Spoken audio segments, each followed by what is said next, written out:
Mahadev the fact speakers पे मैं आपका स्वागत करता हूँ। देखिए, केजरीवाल के जो सत्य हैं वो उजागर होने लगे हैं। वो कितने कट्टर ईमानदार हैं, वो कितने कट्टर देश प्रेमी हैं, और बहुत सारी चीज़ें अब सामने आने लगी है। अब उनको सामने आने का मतलब आप समझ रहे हैं कि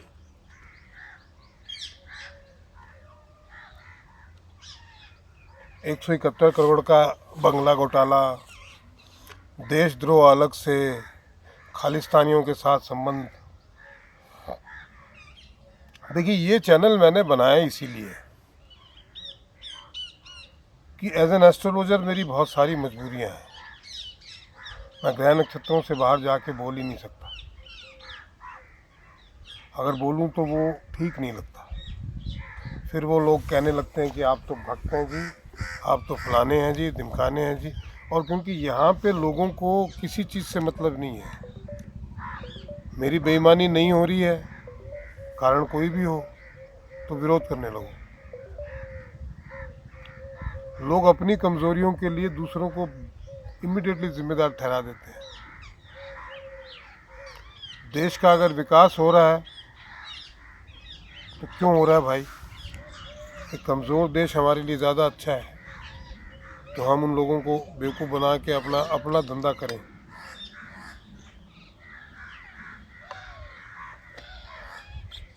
ये जो कहानी चल रही थी देश में, अच्छा, एज एन एस्ट्रोलॉजर मैं कह नहीं सकता।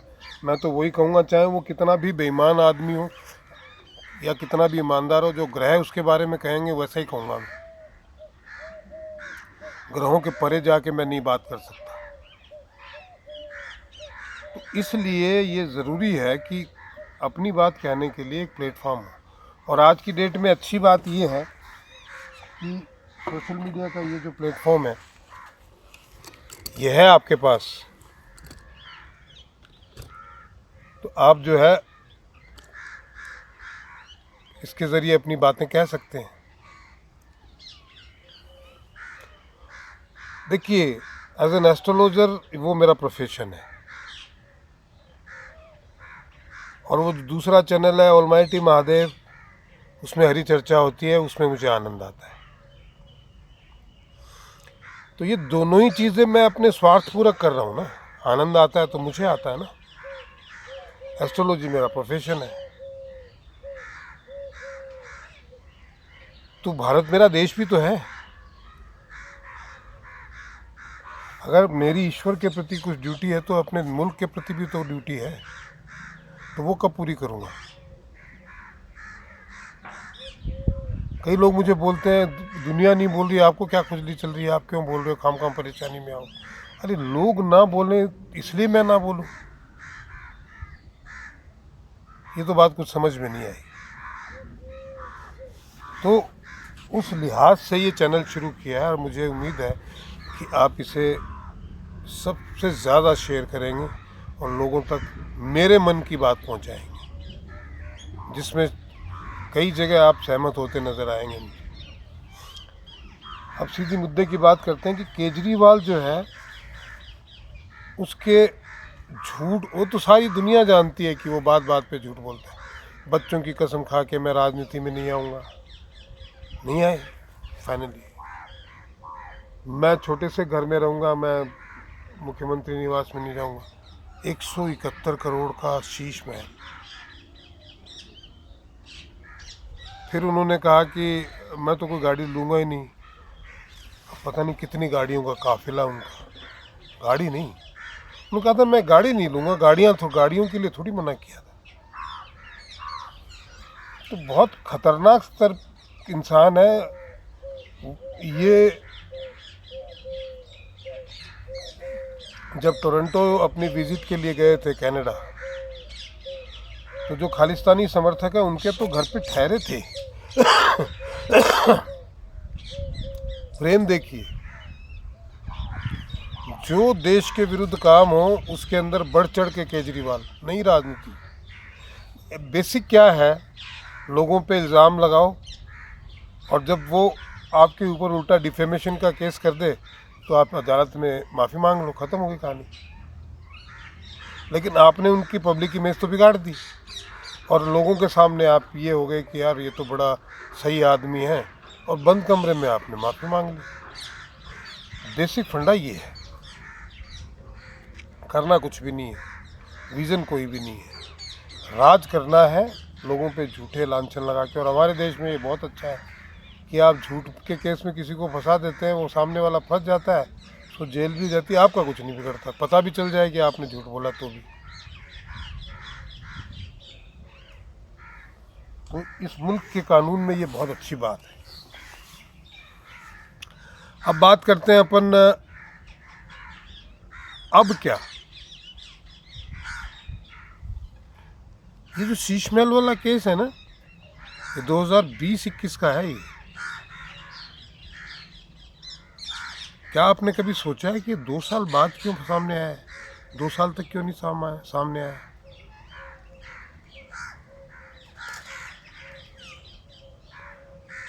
केजरीवाल, मनीष सिसोदिया ने सोचा अरे मुझे तो 18 डिपार्टमेंट दे दिए हैं, 18 मंत्रालय दे दिए हैं, डिप्टी सीएम बना दिया है। और बढ़िया बात तो ये है कि केजरीवाल किसी फाइल पे साइन ही नहीं करते, मेरे ही साइन चलते हैं। मेरा इतना बड़ा ओहदा बना दिया है, उसको पता नहीं था क्यों साइन नहीं करते हैं, अब मुकर गए ना। मुझे तो पता ही नहीं, मैंने तो किसी फाइल पे साइन नहीं किया, कोई फाइल मेरे सामने आई नहीं। ये उनके अपने व्यक्तिगत निर्णय थे, मरो तुम। और जैसे ही लगा कि मैं फंसने वाला हूँ, उनसे इस्तीफ़ा ले लिया, और इस्तीफ़ा लेके 7 दिन के अंदर अंदर उनको बोला मकान खाली करो। बूढ़ी माँ, बीमार पत्नी, कोई रहम नहीं, काहे का साथी, अपनी जान बचाओ। समझ रहे हैं आप, ये केजरीवाल है। अब उनके साथ साथ उन्होंने एक गलती और कर दी कि सत्येंद्र जैन का भी इस्तीफा ले लिया। अब तक क्यों नहीं ले रहे थे? जेल में रह के भी वो मंत्री थे, वो मंत्री थे इसलिए वो चुप थे। और जैसे ही उनका इस्तीफा लिया, भाई साहब शीश महल के पेपर लीक हो गए 2 साल बाद। अपने आप से तो नहीं होंगे ना, किसी ने तो करवाए ही होंगे। और कौन करवा सकता है? उस टाइम कौन थे पीडब्ल्यूडी मंत्री? सत्येंद्र जैन। तो जैन साहब ने इनको एक जोर का झटका धीरे से दिया है कि तुमने ये जो ये लिया है ना मुझे मंत्रिमंडल से निकालने का, और तुम मुझे भूल रहे हो, भूल नहीं पाओगे मुझे, क्योंकि इनके सारा ब्लैक का पैसा, अभी वो गजनी बने फिर रहे हैं, उन्हें कुछ याद नहीं आ रहा है, वो सारी याददाश्त वापस आ जाएगी अब धीरे धीरे। ये एक झटका, अभी तो और झटके लगने वाले हैं, और जब मनीष सिसोदिया झटका देंगे तब केजरीवाल का क्या होगा? पूरी राजनीति निकल के बाहर आ जाएगी दादा।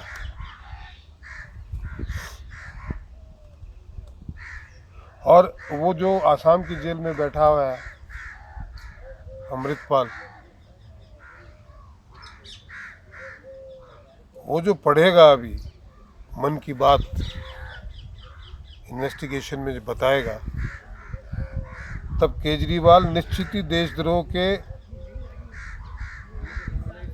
केस के अंदर जाने वाले हैं।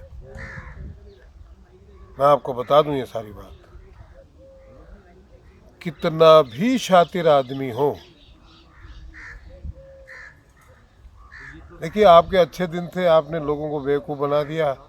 आप कांग्रेस के फाइलें लिए घूमते थे, जितने लोग मजीठिया की फाइल लिए घूमते थे, अरुण जेटली की फाइल लिए घूमते थे।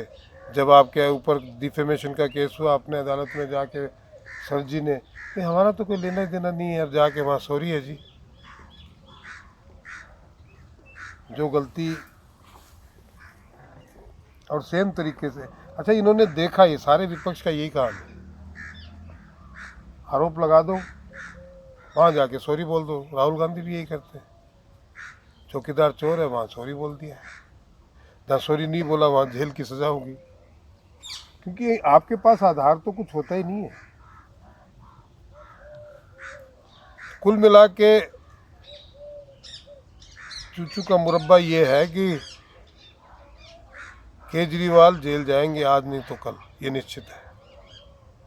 और इसलिए वो अभी तक के सत्येंद्र जैन को कट्टर ईमानदार बोल के बचा रहे थे कि उनको पता था कि इस जगह अपन ने थोड़ा सा भी छेड़ा तो अपन आ सकते हैं प्रॉब्लम में, और उन्होंने छेड़ा और वो आ गए।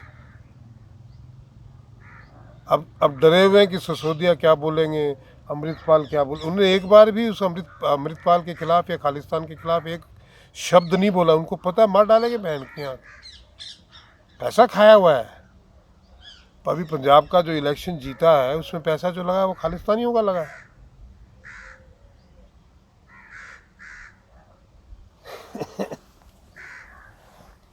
इनको बना दिया, राज आ गया।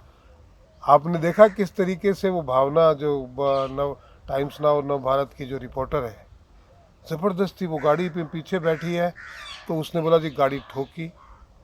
दिल्ली से आई है, जिससे ठोकी है वो तो गाड़ी तो ड्राइवर ने ठोकी, वो तो चला भी नहीं रही थी। और दिल्ली से आई है जिससे ठोकी, उस पर केस क्या लगाया कि इन्होंने जाति सूचक शब्द किए, अपमान किया। उसको क्या मालूम उसकी जाति क्या है। मतलब इतना बौखलाया हुआ है अरविंद केजरीवाल कि वो किसी ना किसी तरीके से मेरे सामने जो बोले उसको दबाओ, पावर से दबाओ, नहीं तो पैसे दे दो मीडिया को, उसके खिलाफ छापेंगे ही नहीं। बट मीडिया उसके कुकर्मों को पैसे लेकर कब तक दबाएगी।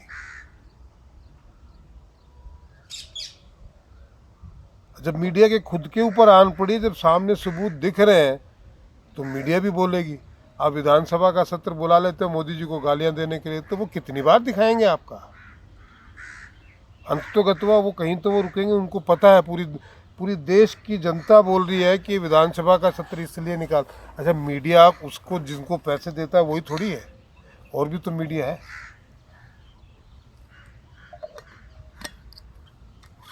तो उनकी क्रेडिबिलिटी कम हो रही है। जब क्रेडिबिलिटी नहीं रहेगी तो ये भी पैसे नहीं देगा कल। जब आप क्रेडिबल ही नहीं है तो आपको क्यों पैसे देगा। तो अपनी क्रेडिबिलिटी को बचाने के लिए अब उनको केजरीवाल के खिलाफ बोलना पड़ रहा है, नहीं तो कोई ना बोलता। और अभी भी नहीं बोल रहे बहुत सारे लोग, पैसे एडवर्टीजमेंट चले जाने के डर से। कितना दबाएगा मीडिया को, कोई तो खड़ा होगा। खड़ा होगा तो तुम अभी पुलिस का गलत इस्तेमाल करके जो है आप इस तरीके की हरकतें करते हैं, जो हाईकोर्ट के अंदर औंधे मुँह गिरी हैं। और अभी आज आ जाएगा निर्णय, आज तारीख हो गई है 10, आप देख लीजिएगा आज निर्णय आ जाएगा। 10 मई हो गई है, आज नहीं तो कल आ जाएगा, 1-2 दिन बाद आ जाएगा, बस 1-2-4 दिन में आ ही जाएगा। इतनी गंदी बेइज्जती हुई है और होने वाली है। और ऐसे 1-2 केस हो गए, मान को भी समझ में आ जाएगा कि भैया इससे पीछा छुड़ाओ। मैं आपको बता दूं, यही हालात रहे तो मान इसके अगेंस्ट होने वाला है अपने आप को बचाने के लिए। आज नहीं तो कल, क्योंकि नहीं होगा इसके हिसाब से चलेगा तो खत्म हो जाएगा मान भी। आज के मेरा तो ये बनाने का मकसद ही ये था कि दोस्तों आप ऐसे आदमी से आगाह रहें सिर्फ और सिर्फ झूठ बोलता है, और झूठ सामने है। ऐसा भी नहीं कि कोई छुपा हुआ, आज की डेट में छुपता ही नहीं है। वैसे भी सोशल मीडिया आने के बाद पहले छुप जाता था कि नेता लोग कहीं भी जाके कुछ भी बकवास करके आ जाते थे। अब कोई उनको पकड़ने वाला तो था नहीं वहाँ पे उनके झूठ को, तो अच्छा झूठ परोसा उन्होंने। अब नहीं चलने वाला। अब तो यहाँ झूठ बोलो, दूसरा 4 ही सेकंड बाद आपका वीडियो आ जाता है कि आप झूठ बोल रहे हैं। तो इसका झूठ चलने वाला है नहीं। आप भी सचेत रहें, क्योंकि ये आदमी बहुत ही नेगेटिव आदमी है और सिर्फ झूठ ही बोलता है। तो आज की वीडियो में इतना ही दोस्तों। आशा है आपको ये पसंद आया होगा। इसको ज़्यादा से ज़्यादा लोगों तक शेयर करें और सब्सक्राइब ज़रूर करें। महादेव।